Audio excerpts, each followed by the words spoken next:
Welcome back to the Dark Underbelly. We're going to start getting a little bit political here on DU because it's time that we make some cultural observations. We posted a clip about 4 male predators being caught in these new stings in which they admitted and somewhat bragged about or talked fondly about, or their abuse stories in which they never called the police, in which they were abused for many years, possibly by a stepmom in one case. And they now are years later turned their own abuse that went unpunished by the female predators.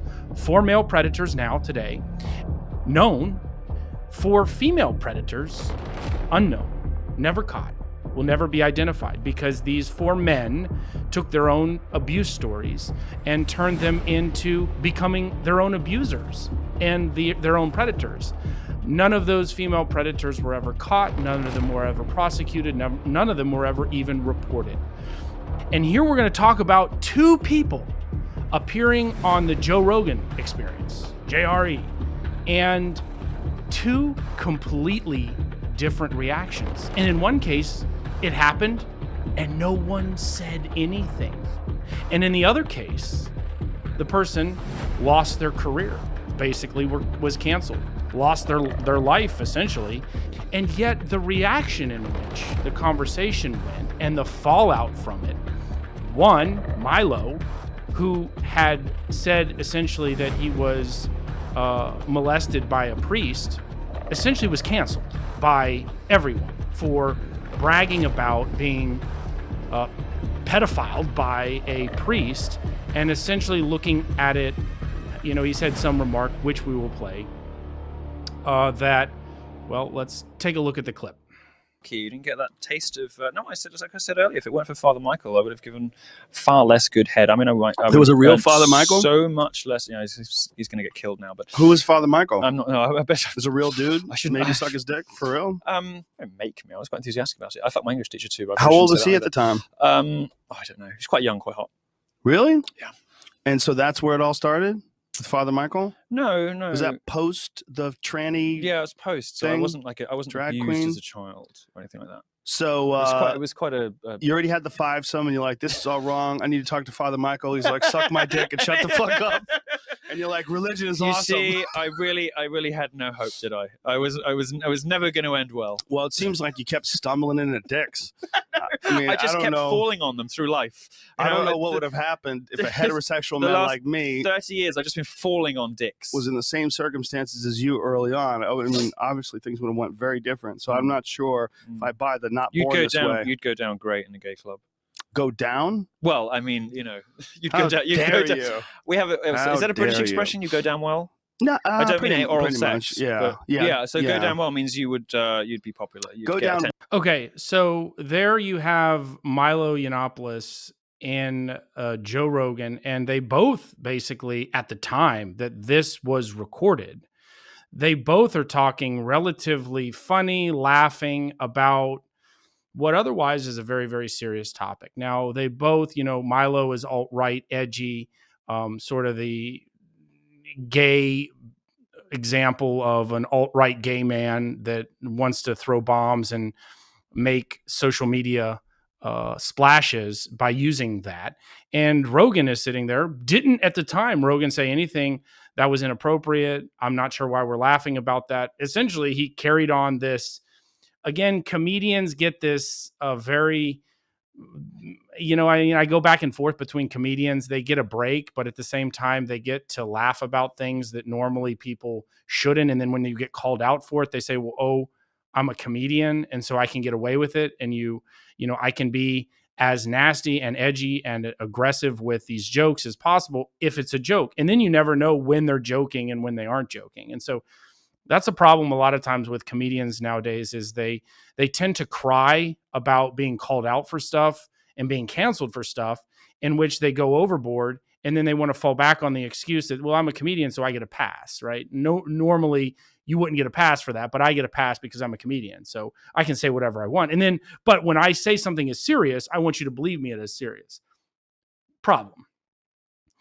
Milo, after this clip came out, massive blowback I think he lost his job at Breitbart somewhere.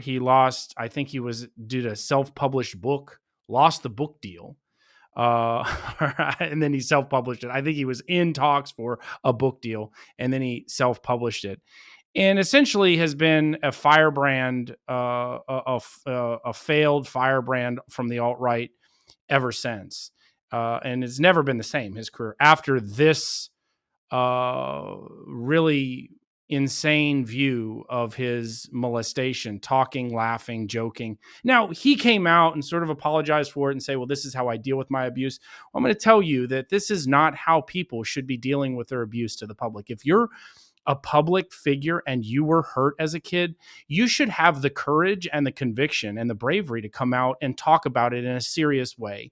And you can joke about it maybe to yourself in private to try to get over hard times. I understand maybe a little of that, trying to get through it, but to laugh and joke about it so publicly really hurts everyone. There's nothing good that can come out of desensitizing people to this. Milo was called out of it.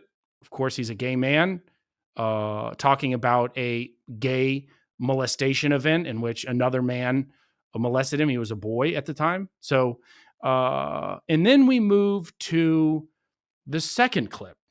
Same Rogan experience. And again, Milo loses everything. People react crazy. And then we move to another clip in which I watched Anthony Cumia, some obviously of Opie and Anthony fame, one of the original versions of like a podcast format or live chat podcast in which you get to react. Sort of they were on the front lines of comedic podcasting, and they ran a radio show in New York. It was syndicated across the country, very successful. Had numerous controversies, as you would expect from someone like him. Fired, rehired, fired, taken a break, suspended, brought back in. Famously, they did a skit in which they tried to do sex acts across New York, and one of them was at a church. Didn't go over well and super controversial. But what wasn't controversial was when Cumia went on the Joe Rogan podcast and talked in a very similar way about his own being molested, but it wasn't by a priest. And it wasn't a homosexual molestation in which a man abused a boy. It was a woman abused a boy, and no one reacted at all to the laughing and the joking about it. So we're going to play this clip now for you to see what this conversation looks like.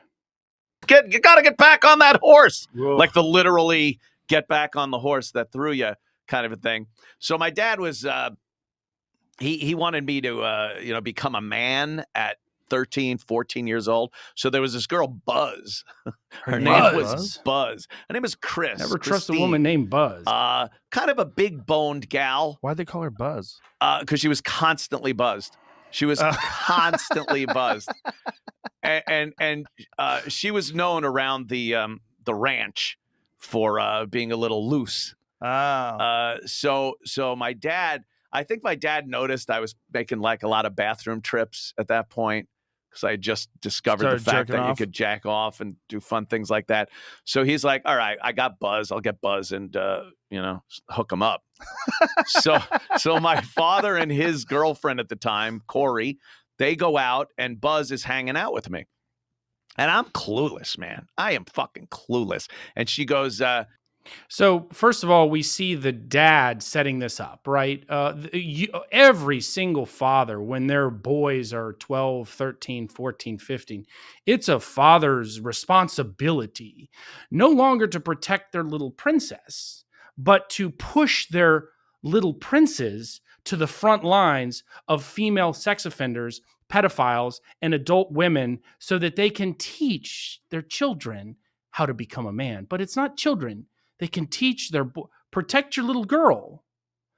Throw your little boy to the front lines of being abused. That's what cool dads do. why don't you go up and take a shower? Because I've been at the ranch all day and fucking smell like horse shit and everything. And I'm like, I didn't even think, I'm like, okay, all right. We watched like Monty Python or some shit. And I go in, I take a shower. I come out and I'm walking to my bedroom, and my dad and Corey's bedroom was along the way. And I hear from in there, I'm like, you coming in?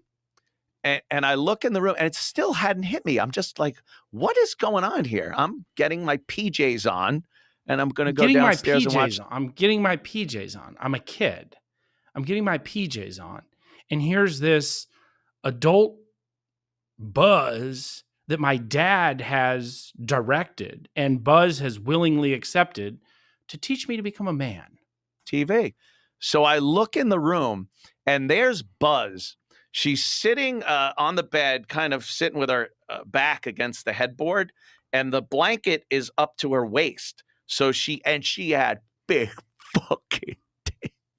So I look in, and I'm just like, what? Like it didn't fit. Nothing made sense. And then I'm like, oh shit. I think I'm going to have some sex. I'm going to be fucking a girl. You're 13? Super funny, 13, right? Probably Absolutely almost 14. hilarious. How old's Buzz? Buzz was 19. Buzz kills. Oh Sorry to my be a God. Buzz kill. Yeah, the older She's woman. reckless. Oh, Reckless. totally. Reckless. So she's 19. Okay. Now listen to this conversation extend. Rogan then says, oh, she's reckless. Doesn't call her a pedophile. Doesn't call her a creep. Doesn't call her a pervert. She's reckless.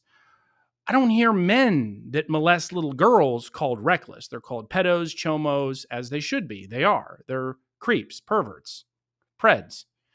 But in this case, the woman that does this, it's a different story here with these two big comedian podcasters, successful. They have the chance to, for once, basically bring it back to reality and say, it was super wrong. I should have reported her to the police. My dad was sort of reckless in the fact that he was endangering the welfare of a child. I mean, what parent is basically sex trafficking their own children? Dads do it all the time to try to sexualize their boys to becoming men. Dads essentially traffic their boys into these sexual experiences, and they are almost never punished. Times they are a-changing. A father in Missouri was arrested because he essentially covered up a case of sexual abuse. He didn't act like that Brittany Zamora's dad, who was basically slamming Brittany Zamora's victim's dad, who basically went to town destroying Brittany Zamora. No, he did the opposite in Missouri. And it sounds like this father did too for Anthony Cumia, where this is positive for our children. This is positive for our boys' development, right? So this is the arrangement that they made. He's in his PJs. He's just a kid. He's never had sex before. He doesn't know was he legendary? Was he legendary now? Let's see how his life took a turn for the best, right? Did his grades go up? Did he stay away from drugs and alcohol after this incident? Let's take a look.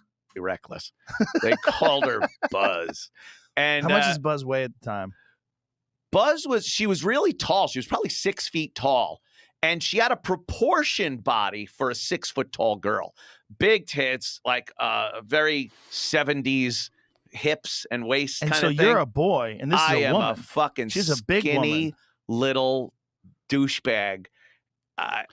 Downplaying his own, I was a little kid, but I was a douchebag. Like to try to somehow they're trying to drag that the pendulum up some. That I was a douchebag, but I was still skinny. I was a kid. I'm in my PJs, but I'm trying to figure out and justify the why this was okay and this was positive and this was super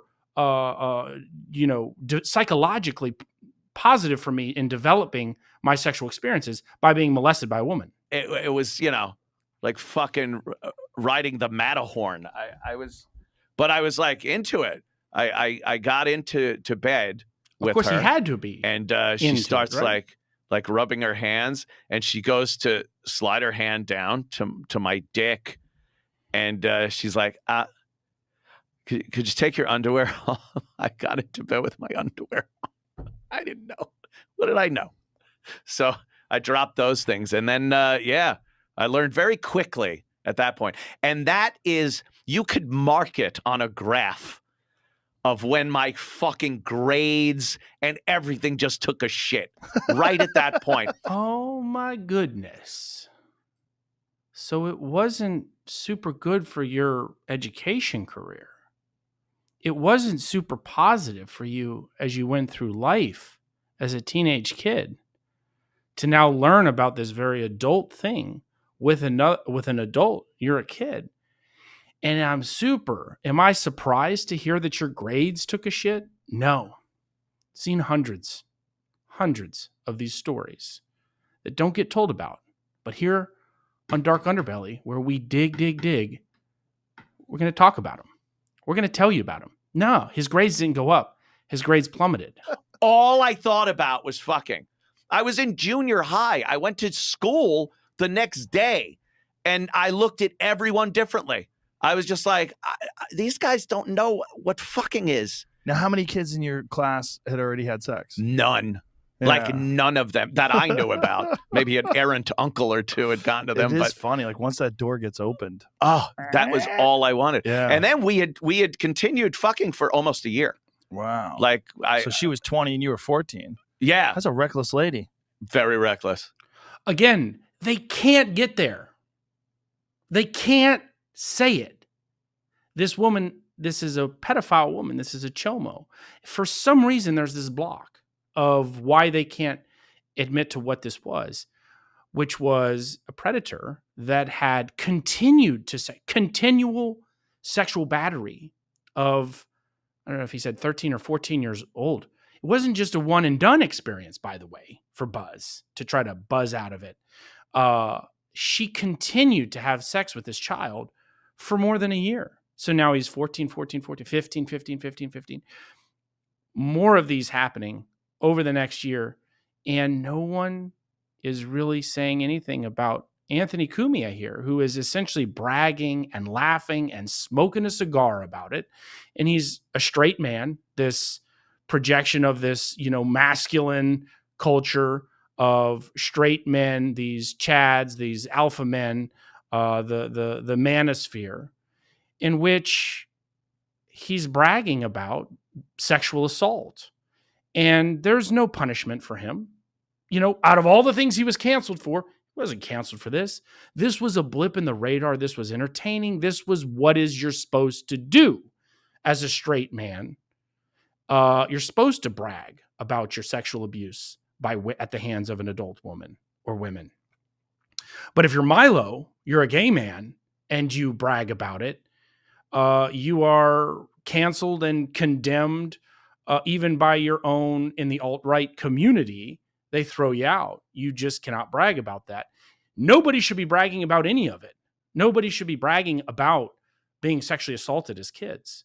But it's two different case studies of a sexual experience in which a kid is molested, talks about it, laughs about it, is canceled. Anthony Cumia, a woman molests me, laughs about it, cigar smokes about it, moves on. No one mentions it again. So let's finish up the clip and then we'll but it was the 70s, Yeah, it was the 70s. Pill or no pill? Oh, I didn't know. I was blowing shooting loads him in there constantly. And did she little Anthony loads, blowing him in there? Was she concerned with I think she would have just gotten an abortion. Hey, why don't you get one of those abortions? My brother got one for his girlfriend once. Is that what you heard? No, that was from Fast Times at Ridgemont High. So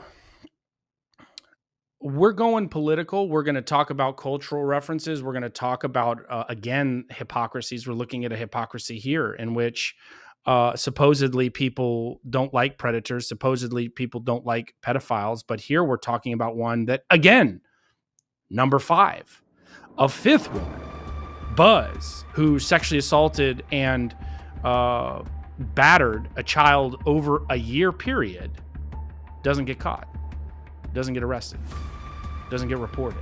I mean, he's reporting it now. But so we're going to expose these cultural schisms in which we see the variance and the The people want to walk on one side of the road and they want to walk on the other side of the road. They want this balance in which some conduct and statements are wrong, but some is comedic and laughing. And a straight man talking about being sexually abused by a woman is funny, cigar smoking, backroom, backslapping.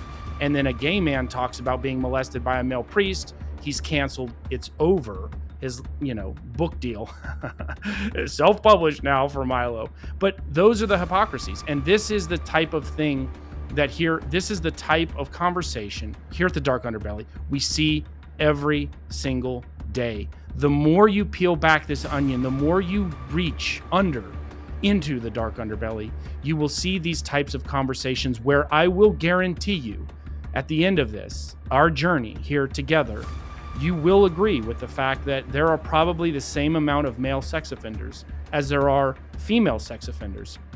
It's just female sex offenders are not getting caught. The entire activity is being bragged about, joked about, laughed about, celebrated, glorified. No one really is even looking back and saying the conduct that you just described is criminal. And that woman should be in jail or prison and registered for life as a registered sex offender. 5 female sex offenders that we've just learned about in this video and the last one. None of them. And I don't think in the case of Milo, father, whatever his name was arrested either. This idea that you're bragging about this also means that there's a pedophile out there that's getting away with this conduct, is abusing other children, and isn't being caught. So not reporting is not funny. This is the Dark Underbelly. Keep your spotlight on.